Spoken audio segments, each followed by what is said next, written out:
'Tis the season to shine with H&M. Discover the holiday collection and find fashionable pieces for your wardrobe or for under the tree. Get inspired and dazzle with this year's glam. From tuxedo styles, bow detailed pieces, impressive prints, and more. From unforgettable looks to unforgettable gifts. With fashion finds to home decor, find it all at H&M. Treat your loved ones and yourself this season. Shop in-store or at hm.com. The holidays are a time to feel and create joy. And what could be more joyous than the look on her face as she unwraps a stunning new jewelry piece from Blue Nile? How about getting 50% off your purchase? Blue Nile offers premium quality, priced below traditional retail. Their online experts are available 24/7 to answer any questions and make sure you've picked the perfect gift. For a limited time, you can get 50% off at BlueNile.com. That's 50% off at BlueNile.com.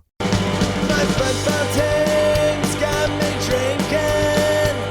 My football team's got me drinking. Give me beer or whiskey, wine or gin, anything to shake this mood I'm in. My football team's got me drinking. Back at it again, fresh off a Peter Vermes press conference. This is the Shades of Blue Soccer Show. My name is Cody Bradley. I am joined by Thad Bell, and from No Other Pod, we've got the man himself. Jimmy is here. What's up? How's it going? So, I know Thad was on there. I heard Thad ask a question. Jimmy, were you on part of that call at all? I did not ask a question. I was half listening, half working. Yeah. I was on a walk with the dog. That was my only opportunity to do so. I was about to ask a question with like dogs barking in the background, but thankfully someone asked the question that I was on there adamantly waiting for, which was just for an update on Alan Pulido, and he gave one. He was quick to be like, guys, I wasn't being coy about this. Yeah, but you notice it took 4 tries to actually get that info. It took 4 questions to actually get that info. I know, like, I'm not saying they were being coy or that there was anything nefarious, but, you know, it was funny. Like, he said, the first thing he said was, I'm not being coy. Well, then why did it take 4 questions to actually get this answer out? Like, the lead-off question was about it. The second question was a double question including that. I know. The fourth question asked like, something around that. It was still just like, oh, yeah, he's coming back. Yeah. They're being especially like secretive this year regarding anything injury related. Well, they're allowed to. That's like kind of what I think the only difference is. Like, yeah, they've always loved to control the flow of information. I think it's now these protocols are allowing them to do so. Every year they're getting a little bit more secretive about it. I think probably in about 2 more years they won't even put out a lineup. They'll just 11 guys will run on the field and you'll be surprised by who they are. Yeah. Well, see, I thought it would go the other way. You know, like wouldn't as the sport becomes more popular, they can't, you know, there's more press asking questions, there's more people asking questions. It seems like it would go the other way on releasing more information. Maybe, I don't know, but it seems like Thad said, like Peter is just like locking down anything, because I think was it last year where they decided like we're not going to put out the formation graphic, and then it was because of public pressure. It seemed like that they finally were like, okay, we'll put out a formation graphic, but it's going to be like 2 minutes before kickoff. Yeah. They do the lineup, and then right before kickoff, there we would see something else. I think that stemmed from a game where they played Madronda like in a really out of the ordinary position for him. I mean, like center forward or something like that. Well, and it was that. Yeah, you're right. And it was that game. It was also they like showed a different formation or something, and so that's why people were like asking the question all of a sudden, and then they were like they were just like, God, it's not a big deal, like what are you talking about, like who cares what the picture was on the lineup that we put out. Were you in the elevator I think with me, Cody, when we asked Robo like, so no lineup graphic? And he was just like, what is it, a slow news day today? He was they were just annoyed that we were like even curious about it. People like their graphics. Yeah, I mean, you know how many people actually like wait for that to come out just so that it's something to talk about? Now instead we all got to argue for 45 minutes over, is this still going to be a 4-3-3, or is this going to be a 4-3-2-1, or is this a 5-4-1 or whatever? And because of COVID, we have the game on the weekend, and then we have an entire week without like being able to have any questions answered or anything like that until a press conference on Friday. But to their credit, they answered. He answered. Yep. And then we also got an update on everybody else. It sounds like for me the main point of the presser that I got was that he said Roger Espinoza appears to be the only one that he would label as questionable. So that indicates to me that everyone would be technically available for selection, but he was still talking about being cautious and stuff like that. So do you take that as does that include whichever first team player tested positive? Have they already cleared that protocol? They have not. Okay. He was asked that question in the presser. Okay. And they are partway through it. So whoever that was. That makes sense. Yeah, that player has not joined the team yet. He actually went into really good. I'm going to try to write that up later, but he went into actually pretty good about it. It takes like around 18 days to go from testing positive to being cleared, as long as they had no other symptoms. Yeah. Okay. Yeah. So that also means Ilie might be. I know that it wasn't technically an injury, or at least we were never informed that it was an injury. I don't believe. I think the last I heard is he left with a family emergency, I thought. Yeah, and I think with him being back, he probably had to quarantine for a little while, get tested a couple times, and then he has to go back to training. So even though he might be available, I would be I wouldn't say shocked if he started training, because he's a guy who could probably just walk back in. But if you haven't played for a month, haven't practiced for a month, however long it's been now. And Busio's been doing a pretty decent job at that number 6 spot. He's been getting better defensively every game, I thought. Yep. So, it's not going to be a thing where, it's just a cut and dry, oh, yeah, it's Ilie's spot right away if Busio keeps doing what he's been doing. Yeah, that was the subject of our pod a couple shows ago. And I was about to actually ask that question. I was about to raise my hand, and then he said our last 2 questions, so I didn't. But I was I was about to ask if he had an expected return date for Ilie. But yeah, that it'll be interesting. I think Thad was on team start Busio no matter what. I think I would still, if Roger's not available, I think I would still prefer to move Busio up in the midfield and have Ilie start behind him, but I don't know. Yeah, that's a question there, but so much of it depends on who's in front of him too and who else is available. I am liking Busio there, though. I mean, he could be used elsewhere, but I'm really liking him there.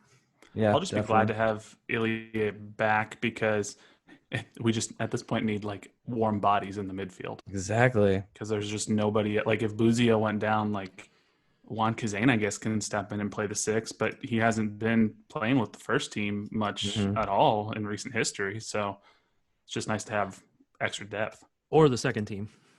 So I don't know what's going on there.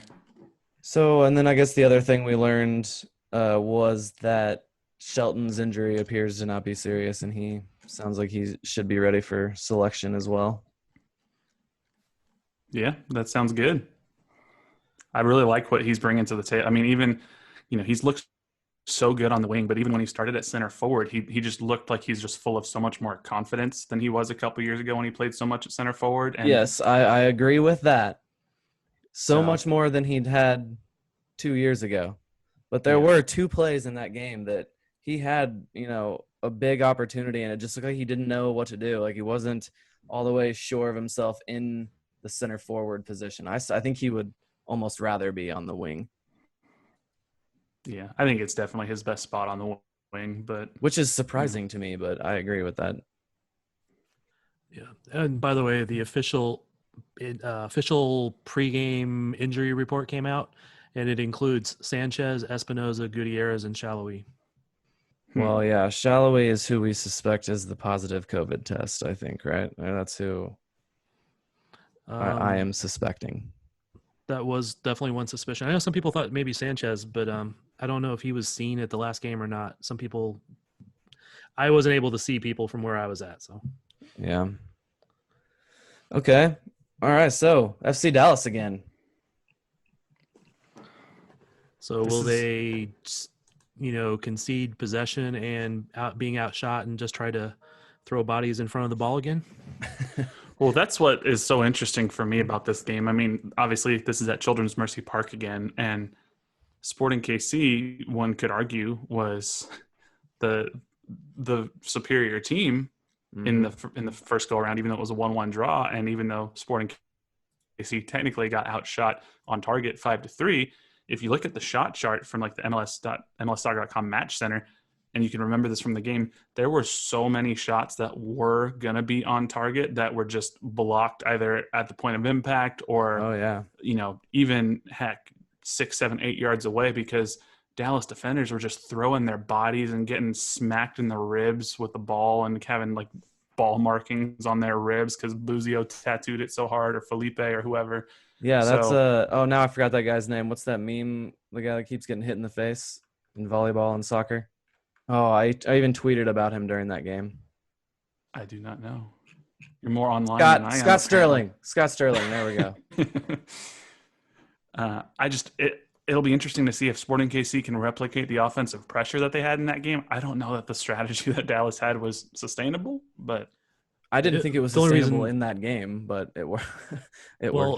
It worked because they scored early, and it took Sporting forever to tie it up. Yeah. So that's the only reason it worked well for them. If Sporting scores early, then it doesn't. But they were time wasting from the 10th minute. Yeah. Slow walking the ball, touching it away, and I'm going to sound like Vermes now, but the ref was doing nothing to slow that down. Yeah. Right. He was picking at him because the mic hears everything. He was like picking at the side ref the whole game about that too. It's been a little bit since we've beaten Dallas in the regular season. I mean, I think it's going back to October 2018.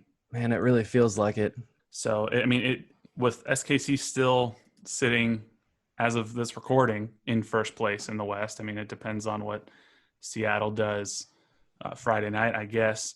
But these points in Dallas, they had a big win. They're kind of surging with a game or two in hand. Like, this is kind of a big game for Sporting KC to take all 3 points if we want to hold on to that, first, second place spot in the West. Yeah, just like that. The Minnesota game also, I didn't really realize until after they had won and looked at the standings, like how big that one was as well. Yeah, all of these games are, man. Classic 6-pointers. Yeah. What scares me about, so if you look at Sporting KC's expected goals from the last however many games, like, they've actually been doing pretty decent the last 2-3 games. They've been winning, on the XG, but there's just something that they're not getting that finishing, last little finish and putting the ball actually in the net as much as they should be, or as is expected. And like you said, I think an early goal is so important against Dallas to prevent from what happened last time from happening again. And even against Minnesota, when I thought SKC were clearly the superior team, it took until the 80th minute and Johnny Russell breaking free on what was kind of a defensive breakdown for Sporting KC to get past Dane St. Cloud. So yeah, but we always do bad against, young, inexperienced keepers. So yeah, that's true. They become supermen. It's definitely a trend that has happened all the way back to, was it in the Champions League game last year, at least? No, way past that. Like, Sean Johnson was the best keeper in the world. He was the best keeper in the world when he played Sporting. All right, so yeah, we're recording this midday. I think everybody's got to get back to work. I do. I'm kind of playing hooky at the moment in my own room. So yeah, everybody got any final thoughts here, gentlemen? I think my final thought will be it's going to be interesting to see. I think Zobek, or whatever his name is, going to be starting for Dallas again, and he was fine when he came in. He came in against SKC, but can he keep it up? I don't know. We'll see. We'll see. Okay, thank you for joining me today, guys. I know it's not easy midday. So yeah, we're going to get back to work. Be sure to follow us on Facebook, Twitter, and Instagram at Blue Testament KC, and join us at thebluetestament.com and leave us a comment, and we'll talk to you next week. Go Sporting!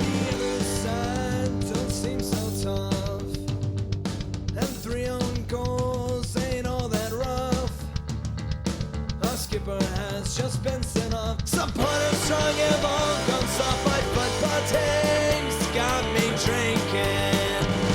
My football team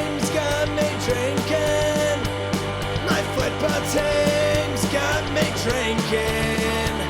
Give me beer or whiskey, wine or gin, anything to shake this mood I'm in. My football team's got me drinking. My football team's got me drinking. My football team's got me drinking.